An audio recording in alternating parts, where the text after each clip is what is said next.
Во завршна фаза се градежните работи за санирање на слечиштата и големите оштетувања на коловозот на патниот правец Кочани-Делчево. Санирани се критичните места на кои во изминатите години доаѓаше до одрони на огромни карпи, што на подолг рок го блокираа сообраќајот на магистралата А3 и поврзувањето со соседна Бугарија. Министерот за транспорт и врски Горан Сугаревски и директорот на јавното предпријатие за државни патишта Зоран Китанов во придружба на градоначалниците на Кочани и Виница го посетија граделиштето, при што беше констатирано оти се работи според предвидената динамика. Овој пат кој што не е од 60-тите години реконструиран, очекуваме, бидејќи е многу значаен за коридорот 8 и за источниот регион, очекуваме да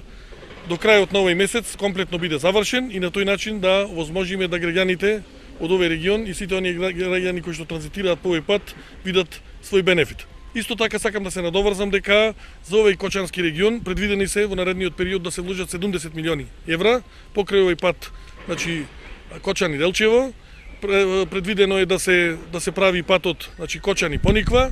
предвидено е експресниот пат, знаете,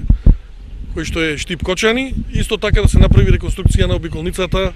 во делот на Кочани. Според директорот на јавното предпријатие за државни патишта, делницата кај Калиманци е најкритична, но се отстрануваат опасностите на поранешните свлечишта на овој дел од патот.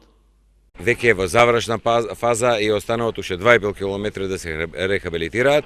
Офаќа 18 мостови, 4 слечишта или каменоломни, како да ги кажеме, кои што представуваат многу голем проблем на овој дел од патот. Овој патот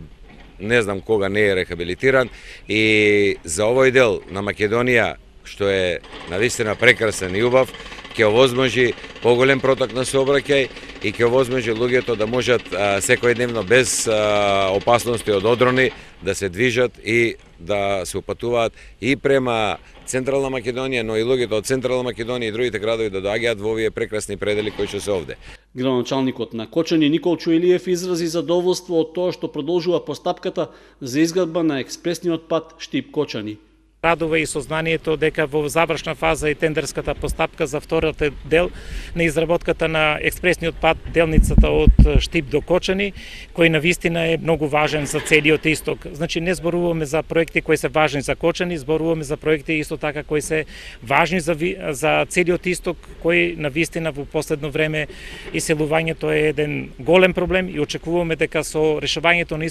инфраструктурните проблеми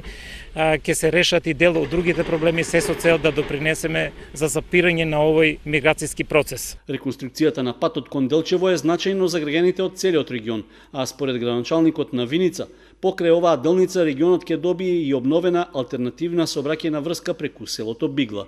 Обезбедивме средства од 52 милиона денари плюс за реконструкција и за проширување на патот од Виница до Делчево преку село Бигла, со помош на Министерството на транспорт и врски и јавното предпријатие за државни патишта, така да се надеваме дека и во понатамошниот тек и другите делници кои што се во тек и во изградба, како што е патниот правец од Виница до Берова во должина од 7,5 км, ќе завршат што е можно побрзо. Финансирањето на целиот проект за реконструкција на делницата од Кочани кон Делчево е обезбедено преку Светската банка, за што државата доби кредит од 6 милиони евра.